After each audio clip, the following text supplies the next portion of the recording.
우리는 계속해서 이렇게 섬기십시오라는 제목으로 함께 말씀을 나눌 텐데, 사도 바울이 3차 세계 전도 여행의 마지막은 로마입니다만은 로마에 가기에 앞서서 소아시아의 사역을 마무리 짓는 것이 에베소가 되겠습니다.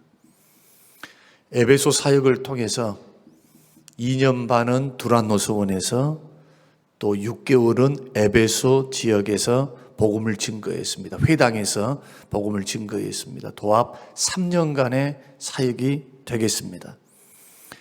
그 사역에 대한 자기 고백적인 자서전적인 고백을 통해서 우리는 사도 바울이 어떻게 복음을 증거했고 또 사람과의 관계를 맺어갔고 성도들과의 관계를 맺어갔는가, 어떤 자세로, 어떤 마음으로, 어떤 중심으로 그런 무엇을 했는가에 대한 분명한 고백이 오늘 본문을 통해서 우리에게 가르쳐주고 있습니다. 어제 말씀을 상기시킨다면 지도자들은 특히 교회에 앞서서 부름을 받아서 많은 사람, 누군가에게 영향력을 끼칠 수 있는 단계에 서 있다면, 그 위치에 서 있다면 적어도 이 부분은 우리가 적용하면서 걸어가야 할 부분이 아니겠는가. 겸손하되 처음부터 끝까지, 마지막까지, 시작도 겸손이었다면 과정도 마지막도 겸손이 돼야지. 시작은 겸손인데 사울처럼, 사울이 처음에는 굉장히 겸손했어요. 그러나 과정에서 조그만 승리를 맛보니까, 백성들의 후광을 힘입으니까 서서히 교만은 찾아오고 마음속에서 하나님은 떠나고, 근데 스스로가 하나님이 떠난 줄을 몰라요. 왜? 예배 드리고 있으니까. 그래도 힘들면 주님 찾으니까. 그래서 저는 이 거만과 자만과 교만을 소리 없이 찾아오는 죽음의 사자다, 그렇게 이름을 붙입니다. 알면은 사람이 교만 절대 하지 않습니다. 그러나 교만의 정의를 우리가 다른 사람들을 무시하고 자기를 높여 세우는 것은 그 중증 교만이고, 그것은 아예 하나님 앞에 나 죽이시오 하는 것과 똑같아요. 교만은 패망의 선봉이고 멸망의 선봉이기 때문에 마음속에서부터 하나님은 신뢰함이 서서히 사라지는 것. 언젠가부터 기도보다도 내 일, 내 생각이 먼저 앞서기 시작합니다. 전에는 기도하지 않고서는 움직이지 않아요. 자기가 부족한지를 아니까. 어느 때부터는 20년, 30년 믿으면 일머리란 게 붙어요. 일머리. 교회 일은 이렇게 하는 거야. 그래서 그냥 기도 안 해도 일이 되는 겁니다. 경험으로. 서서히 하나님보다도 자기가 드러나기 시작해요. 그럼 일이 잘 되면은 자기도 모르는 사람 기뻐. 막 기쁘다고 기뻐. 어제 제가 겸손 부분에서 더 설명을 드리지 못한 부분이 이 부분입니다. 겸손한 증거 가운데 하나가 뭐냐? 사도 바울은 자랑하지 않습니다. 자기의 사역의 성공을 결코 자랑하지 않습니다. 고린도 전서를 보십시오. 에베소에서 고린도 전서를 써서 보내거든요. 에베소에서 고린도 교회를 향해서 뭐라고 고백하느냐? 나의 나됨은 하나님의 은혜다.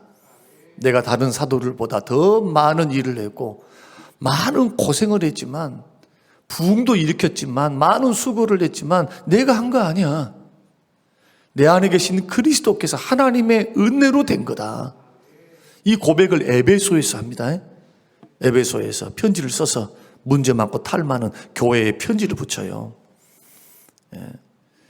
그런 고백을 보면 그는 주의 일을 자기 일로 여기지 않았습니다. 다시 말씀드리면 여기서 자기 일이라고 하는 것은 책임의식을 갖는 자기 일, 그런 뜻이 아니고, 이렇게 보니까 내가 성공했어, 내가 좀 부흥시켰어, 내가 해보니까 좀 기적을 좀 베풀었네, 마치 이 일이 자기를 통해서 자기의 실력과 능력을 통해서 이뤄놓은 성공한 자기 일, 이렇게 여기지 않고 주님이 맡기신 주의 일이다. 이게 겸손이에요. 잘하든 못하든 특히 성공을 우리가 거두어가면, 하나님께서 열매를 맺게 하시면 이 일에 대해서 언제나 사도 바울이 가졌던 마음은 겸손한 마음. 어떤 마음?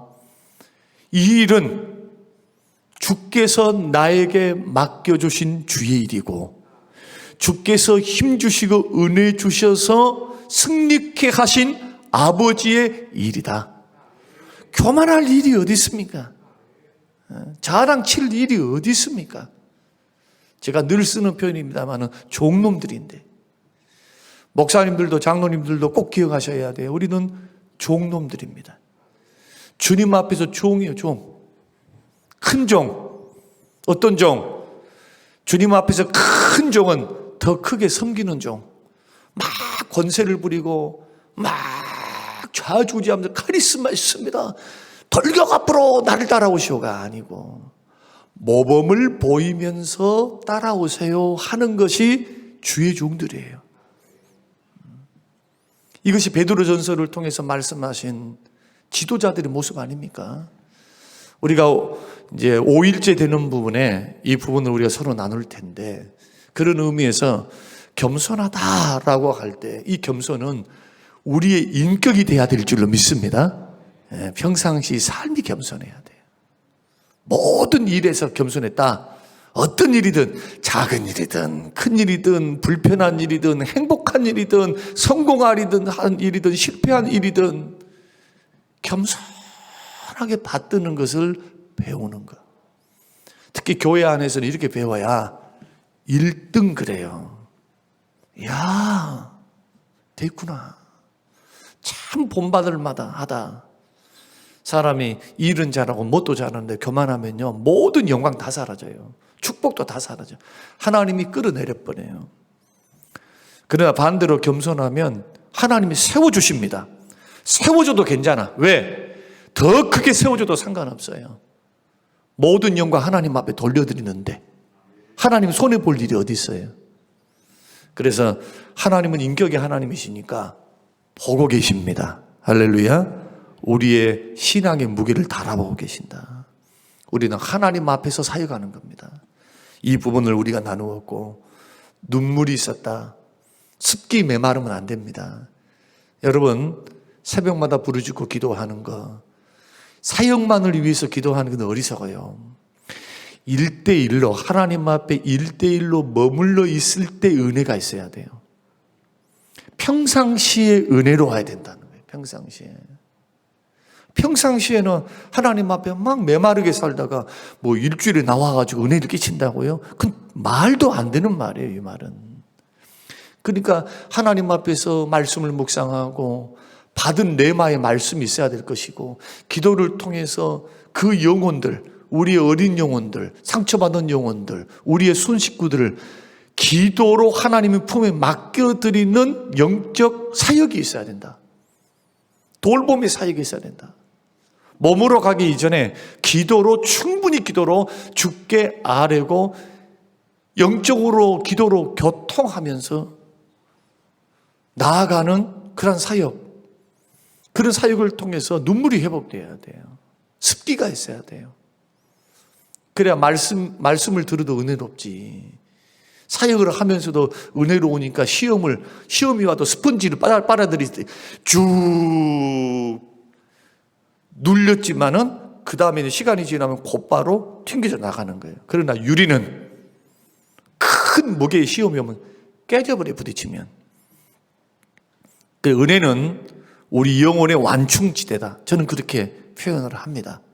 그 은혜 받아야 돼요. 그러려면 습기가 있어야 돼요. 눈물이 있어야 돼요. 눈물이란 결국 긍휼히 여기고 불쌍히 여기고 그리스도의 마음으로 형제를 대하는 것. 그것을 사도 바울은 나에게 그리스도의 심장을 주십시오. 그 말이 뭡니까? 그리스도의 마음 달라는 거잖아요. 불쌍히 여기고 죄인들을 불쌍히 여기고 병든 자를 불쌍히 여기고 긍휼히 여기고 형제들을 사랑하고 이해하고 용납하는 마음 아니겠습니까? 이런 마음으로 내가 섬겼다라고 당당하게 고백하는 주의 종, 얼마나 멋있습니까? 저는 20장 이 부분이 제가 목회를 마쳤을 때 목회를 하는 과정 속에서 가져야 할 그러한 목회의 자세다, 저는 그렇게 생각합니다. 그래서 저는 세 가지의 좌우명을 갖고 있습니다. 목회 철학을 갖고 있습니다. 그리고 내가 표본으로 삼고 있는 바울 목사님, 바울 선교사님의 목회의 모습에 이 20장의 부분이 저에게는 로망이고 저의 비전이고 목회의 꿈이 됩니다. 여러분도 그러한 모습 속에서 여러분의 재직회를, 여러분의 기관을 섬겨가시고 몸된 교회를 섬기시고 순을 섬겨가시는 우리 모든 성도님들이 되시기를 주님의 이름으로 축원합니다. 세 번째로 19절 말씀 보면은 사도 바울이 어떻게 섬기는가? 인내, 유대인들의 그 간계와 시험을 참아냈다. 시험을 참고 주님을 섬겼다는 거예요. 사도 바울의 사울은 처음부터 고난의 연속이었습니다. 유대인들이 가만 내버려 두질 않습니다. 시기하고 질투해가지고 자기들보다도 더 사람들이 모이거든요. 그러니까 막 소아시아 지역의 회당에 가면은 회당의 숫자보다도 사도 바울이 전도를 하면 그 숫자가 더 많아져. 회당의 숫자보다도 교회가 더, 옆에 있는 교회가 더 잘 되는 거예요. 그러니까 얼마나 시기합니까? 질투합니까? 여러분 사역을 하다가 여러분 잘하고 있잖아요. 그러면 누군가가 시기 질투를 하지 않습니까? 대부분 내가 잘하고 있을 때 나를 불편하게 하는 것은 질투 때문에 그래요. 그 마음의 중심에 깊이 들어가면 그 속에는 질투 있어요. 질투, 시기. 야고보서가 말하는 그 시기 질투는 사단의 영성입니다. 귀신의 영성입니다. 독한 시기는 성령의 마음이 아닙니다. 여러분 그거 조심하셔야 돼요. 그러나 또한 반대로 그렇게 시기를 받고 있고 그렇게 누군가가 나의 사역에 잘한 부분에는 시기하고 못한 부분에는 막 찔러 좀 격려해 주면 얼마나 좋아요. 사랑으로 격려하는 것, 사랑으로 권면하는 것, 권면도요 사랑으로 하면 힘이 됩니다. 좀 들을 때는 힘이 들어. 들을 때는 그것이 굉장히 마음에 깊이 남아있어요. 그런데요, 이 징계의 말, 권면의 말이 왜 우리에게 유익하냐? 삶을 고치게 됩니다. 칭찬만 받고 있을 때하고 누군가 사랑하는 사람들로부터 한번 권면을 들어보세요. 한번. 그러면 그 권면이 오히려 좋을 때보다도 이 한마디 말이, 그래서 잠언에서는 친구의 책망이 100만 마디 말보다 낫다잖아요. 그 영혼을 새롭게 하고 다시 한번 자기를 돌아보게 하는 그런 말이니까. 그러나 사역을 감당함에 있어서, 관계를 맺어감에 있어서 나는 주의 뜻대로 열심히 봉사하고 달려가고 있는데 당하는 모든 어려움, 자기 실수가 아닌 그러한 고난에 대해서는 반드시 인내함으로 이기시기를 주님의 이름으로 축원합니다. 성도가 가는 길은 이렇게 좁은 길을 통과하는 길이라는 거예요. 참아내지 못하면 죄송한 말로 축복받을 생각하지 마세요. 히브리서 10장 말씀에 약속의 말씀을 지켰음에도, 순종했음에도 불구하고 참아야 된대요. 그 약속의 말씀 내가 순종했는데 그것이 나의 삶 속에 약속의 언약에 신실하신 하나님께서 나의 삶 속에 열매를 맺게 하사 나에게 축복이 현실화되기 전까지는 인내해야 할지니라. 참아야 축복의 열매를 받아요. 그런데 기도는 열심히 냅다 했어. 순종도 열심히 했어요. 근데 그새를 못 참는 거예요. 순종을 했는데 시험이 온다고, 고난이 온다고, 어려움이 온다고, 힘든 일이 온다고 원망 불평으로 다 까먹어버려요. 저는 히브리서 10장을 상당히 좋아합니다. 왜냐하면 오직 의인은 믿음으로 말미암아 산다. 이 말이 그 앞에 있는 이 말이 약속의 말씀을 순종한 후에는 열매를 맺기 위해서는 반드시 인내해야 된다. 그 말씀 다음에 오직 의인은 믿음으로 말미암아 산다. 그 말이 나오고, 그 말씀 다음에는 뭐가 나오느냐? 믿음에서 뒤로 물러가면 내 마음이 저를 기뻐하지 않는다. 주님이 기뻐하지 않는데요. 그러면 여기서 믿음이 뒤로 물러가는 사람 어떤 사람입니까? 물어보는 겁니다. 본문의 문맥의 흐름을 따라서 본다면, 열심히 지금 고난받으며 힘들면서도 힘든 가운데서 막 말씀 지키면서 순종하면서 막 기도하면서 막 가는데, 말씀을 순종해서 가는데 안 참는 거예요. 안 참아. 주께 좀 맡기고 참고, 좀 어려움도 참고, 기도함으로 참아내고, 괴로워도 참아내고, 하나님 앞에 이렇게 걸어가면 그 기간은 어떤 기간이 되느냐? 참는 기간은 자신을 단련하는 기간이요, 하나님께서 연단하는 기간이시라는 거예요. 당금질하고 있는 기간이라는 거예요, 주께서. 근데 거기에다가 만약에 원망 불평하고 엉뚱한 생각, 예를 들어서 하나님이 살아계신가? 나는 열심히 일하고 있는데 아무도 안 도와줘. 막 이런 사단이 주는 생각, 인간적인 생각으로 도배를 해놔버리면 사역의 현장에서 슬슬 뒷공문이 칩니다. 뒷공문이. 뒤로 슬슬 빠져버려요. 벌써 그 사람이 말하는 것, 그 사람이 그 성도가 하나님을 섬겨갈 때 좀 꾸준하게 진득하게 좀 인내하면서 걸어가는 거 아니면 그냥 내가 쓰는 표현인데 이렇게 이제 우리 정도가 됐다면 이 부분을 조금 하시리라 그래 생각합니다. 힘들고 어려도 일단은 주님께서 해결하시니까, 주님께 해결하시니까 여러분 사역 포기하지 말고 주님이 부르신 그 자리에서 고난을 딛고 인내함으로 여러분 걸어가시기를 주님의 이름으로 축원합니다. 하나님의 기적을 봅니다. 하나님의 기적, 하나님의 일하심을 보게 돼요. 아, 하나님께서 이렇게 역사하시는구나. 내가 원수 갚을 필요도 없어. 내가 뭐 하려고 그런 말을 해요. 할 필요가 없어요. 주께서 착착착 정리하셔요. 나는 인격적으로 손해보지 않고 하나님의 일하심을 보게 됩니다. 그것을 통해서 또 겸손을 배우는 거예요. 아, 하나님이 다루시는구나. 하나님이 일하시는구나. 그 인내를 보시고 하나님이 복 주시는구나.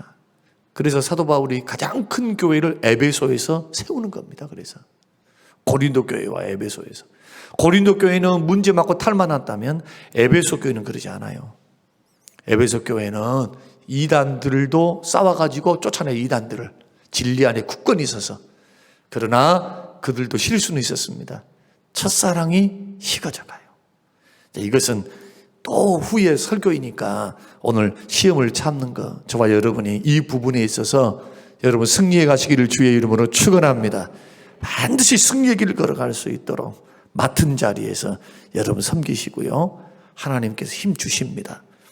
마지막으로 20절과 21절 보면 유익한 것은 무엇이든지 공중 앞에서나 각 집에서나 거리낌이 없이 여러분에게 전하여 가르치고 유대인과 헬라인에게 하나님께 대한 회개와 우리 주 예수 그리스도에 대한 믿음을 증언했다. 담대하게 회개의 복음을 증거했다는 거예요. 복음의 핵심이 뭡니까? 죄에서 돌아서라. 죄를 회개하고 돌아오라. 하나님을 믿으라. 예수님의 십자가와 부활을 믿으라. 이게 복음이잖아요.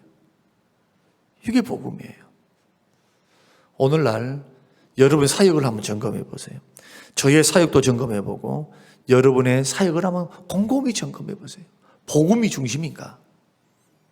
아니면 프로그램에 치여가지고 자, 막 노는 프로그램, 레크레이션, 아니면은 뭐 신박한 막 좋은 막 즐겁고 행복한 이런 모임 좋습니다. 뭐 이런 활동들이 나쁘다고 생각하지 않습니다. 이것은 복음을 증가하기 위한 접촉점이라고 생각을 해요. 그런데 혹시나 여러분들이 예수 그리스도를 심고 복음 중심이 되어서 그 그리스도의 복음은 계속 반복해서 증거를 해야 됩니다. 한 번 증거하고 된 줄 아세요? 계속해서 십자가 복음. 창세기부터 계시록이 다 예수님 말씀이에요. 그러니까 예수 그리스도가 드러나야 돼. 자꾸 십자가, 부활. 아이고 복음을 증거한다고 해가지고 어린 아이들이 뭐 듣겠어? 믿겠어? 천만의 말씀이에요. 천만의 말씀.